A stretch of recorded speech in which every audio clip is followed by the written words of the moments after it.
Justice Sardar Tariq Masood यहाँ पे एक सवाल उठाते हैं कि क्या वो सारे पिटिशनर्स जिनके सुप्रीम कोर्ट ऑफ पाकिस्तान में केसेस पेंडिंग है, क्या उनको अलाउ किया जा सकता है कि वो सुप्रीम कोर्ट के चीफ जस्टिस साहब के साथ मुलाकात करें और दूसरे दिन उनके केसेस फिक्स हो जाएं। अस्सलाम वालेकुम guys, this is Zoeb Jamali and you are watching ZJ legal. Justice Sardar Tariq Masood साहब ये पाकिस्तान सुप्रीम कोर्ट के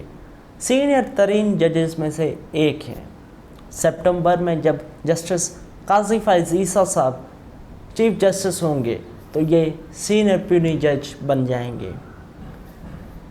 अभी जो प्रेजेंट पिटिशंस फाइल हुई हैं सुप्रीम कोर्ट ऑफ पाकिस्तान में मिलिट्री ट्रायल्स के हवाले से, उसमें जस्टिस सरदार तारिक मसूद साहब का नोट सामने आया है। जस्टिस सरदार तारिक मसूद साहब अपने नोट में लिखते हैं कि वो जस्टिस काजी फैज़ ईसा साहब जो कि सीनियर प्यूनी जज हैं,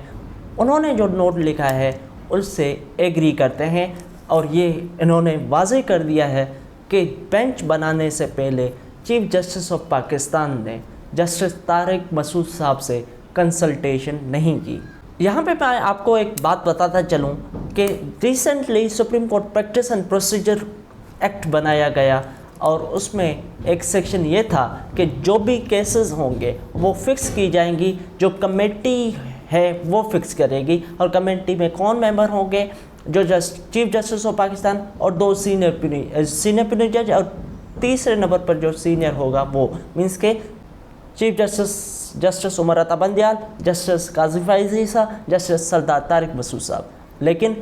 क्योंकि उसे स्टे दिया गया है, उस एक्ट को स्टे दिया गया है और इस मैटर को कंसल्टेशन के बगैर चीफ जस्टिस ने बेंच बना के उस बेंच पे फिक्स कर दिया है। ये 9 मेंबर स्पेशल बेंच था जिसमें जस्टिस काजी फैज़ ईसा, जस्टिस सरदार तारिक मसूद साहब भी इस बेंच का हिस्सा थे। जस्टिस सरदार तारिक मसूद साहब ने अपने नोट में लिखा है कि इन पिटिशंस को फिक्स किया गया है एक दिन कबल, जब पिटिशनर की अपने वकील के हमरा चीफ जस्टिस ऑफ पाकिस्तान के साथ मुलाकात हुई और नेक्स्ट डे ये पिटिशंस फिक्स की गई। जस्टिस सरदार तारिक मसूद यहाँ पे एक सवाल उठाते हैं कि क्या वो सारे पिटिशनर्स जिनके सुप्रीम कोर्ट ऑफ पाकिस्तान में केसेस पेंडिंग है, क्या उनको अलाउ किया जा सकता है कि वो सुप्रीम कोर्ट के चीफ जस्टिस साहब के साथ मुलाकात करें और दूसरे दिन उनके केसेस फिक्स हो जाएं। जस्टिस सरदार तारिक मसूद साहब इस नोट में लिखते हैं कि ये भी सुप्रीम कोर्ट ने जो स्टे दिया है और जो सुप्रीम कोर्ट के अंदर पिटिशंस आई थी supreme court practice and procedure bill act means के एक्ट के हवाले से, उन पे डिसीजन के इंतज़ार में हैं और ये वाज़ेह किया कि ये जो प्रेजेंट केस है ये कमेटी को रेफ़र नहीं किया गया। कमेटी कौन सी, जो कि मैंने आपको पहले बताया है कि उस कमेटी में 3 मेंबर वो कमेटी होगी जिसमें चीफ जस्टिस, सीनियर प्यूनी जज और थर्डली जो जस्टिस सरदार तारिक मसूद साहब है वो उस कमेटी के मेंबर हैं। अब बेंच में बैठने के हवाले से जस्टिस सरदार तारिक मसूद साहब ने ये वाज़ेह किया है कि जब एक्स पार्टी स्टे दिया गया सुप्रीम कोर्ट की तरफ से उस एक्ट को, तो फिर ये भी रिलक्टेंट थे कि वो किसी बेंच में न बैठें। जैसा कि जस्टिस काजी फैज़ ईसा जब से ये स्टे दे दिया गया है एक्ट की इन्फोर्समेंट को, तब से किसी बेंच पे नहीं बैठ रहे। तो जस्टिस सरदार तारिक मसूद साहब ने अपने नोट में लिखा है कि वो भी रिलक्टेंट थे किसी बेंच पे बैठने से, लेकिन अब फैक्ट है कि वो जो बेंच को हेड कर रहे थे उसमें 30 से 35 डेली बेसिस पे क्रिमिनल अपील्स फिक्स होती थी और उसमें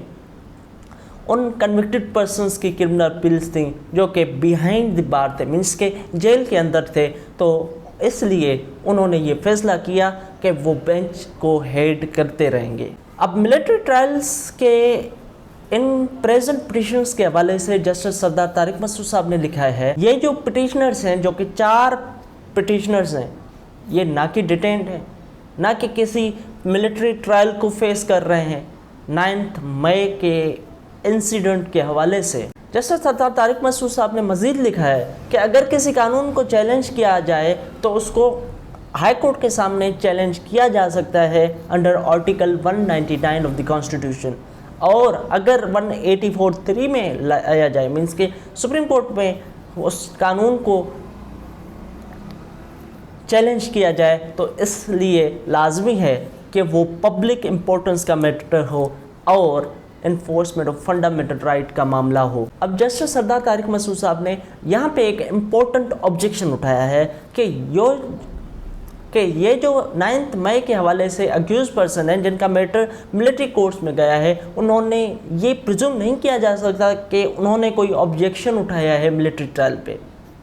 حالانکہ جو یہ پٹیشنرز ہیں، پریزنٹ پٹیشنرز، یہ کوئی اس حوالے سے اکیوز پرسن بھی نہیں ہے، نہ ہی یہ ڈیٹینڈ ہیں، پھر بھی انہوں نے چیلنج کر لیا ہے اور عدالت مینس کے جسٹس سردار طارق مسعود صاحب کہہ رہے ہیں کہ یہ پریزوم نہیں کیا جا سکتا کہ اکثر جو اکیوز پرسن ہیں انہوں نے کوئی آبجیکشن ریز کر لیا ہے یا کوئی انہوں نے پریفر کیا ہے کہ ان کے کیس کو آرڈنری کرمنل کورٹس یا انسداد دہشت گردی عدالت میں چلایا جائے۔ اب اس حوالے سے جسٹس سردار طارق مسعود صاحب نے مزید لکھا ہے کہ ہر کیس کے اپنے فیکٹس ہوتے ہیں اور ہر کیس کا اپنے ڈیسیشن ہوتا ہے، فیکٹس آف دی کیس اور جو قانون اپلیکیبل ہے اس کو مد نظر رکھتے ہوئے ایسا کچھ نہیں کیا جا سکتا جو کہ اکیوز پرسن کے رائٹ کو جوپرڈائز کرے اور ان کو سنے بغیر ان کے حوالے سے فیصلہ کیا جائے۔ اب اس میں اگر آپ پریزنٹ پٹیشنرز میں دیکھیں، یہاں پہ پٹیشنرز کوئی اور ہیں، وہ اکیوز پرسن نہیں ہیں، اور جو اوریجنل اکیوز پرسن ہیں ان کو سنے بغیر فیصلہ کیا جائے گا، تو اس حوالے سے جسٹس سردار طارق مسعود صاحب نے یہ آبجیکشن اٹھائی ہے۔ جسٹس سردار طارق مسعود نے اپنے نوٹ میں یہ بھی لکھا ہے کہ وہ سرپرائزڈ ہیں کہ اس ایگزمپشن پہ 9 ممبر بینچ کنسٹیٹیوٹ کیا گیا ہے کہ جو supreme court practice and procedure act ہے اس کو اسٹرک ڈاؤن کیا جائے گا، لیکن اگر وہ اسٹرک ڈاؤن نہیں ہوتا تو پھر اس کی اپیل کیسے ہوگی؟ اس کی اپیل کے لیے کم سے کم 10 ممبر بینچ ہونا چاہیے، جو کہ جسٹس سردار طارق مسعود صاحب لکھتے ہیں پریزنٹ سچویشن میں پاسبل نہیں ہے۔ جسٹس سردار طارق مسعود صاحب اپنے نوٹ کو ان الفاظ کے ساتھ اختتام کرتے ہیں کہ وہ کلیئر کرتے ہیں، وہ واضح کرنا چاہتے ہیں کہ وہ اس بینچ کو ریکیوز نہیں کر رہے ہیں، اسی لیے وہ جو آرڈر ہے بینچ کا کہ بینچ ریکنسٹیٹیوٹ کیا جائے اس کو یہ جج صاحب سائن نہیں کریں گے۔ اور جسٹس سردار طارق مسعود صاحب آخر میں اپنا پوائنٹ آف ویو دیتے ہوئے یہ کہتے ہیں کہ ان پریزنٹ پٹیشنز کو جو ایکٹ ہے اس کے اوپر جو اسٹے دیا گیا ہے اس کو فائنل ڈیسیشن تک کے لیے ایڈجورن کیا جائے اور ان کے فائنل ڈیسیشن کے بعد ان پریزنٹ پٹیشنز کو سنا جائے۔ اپنا خیال رکھیے گا، مجھے اپنے دعاؤں میں یاد رکھیے گا۔ کسی اور ویڈیو میں ملاقات ہوتی ہے، تب تک کے لیے اللہ حافظ۔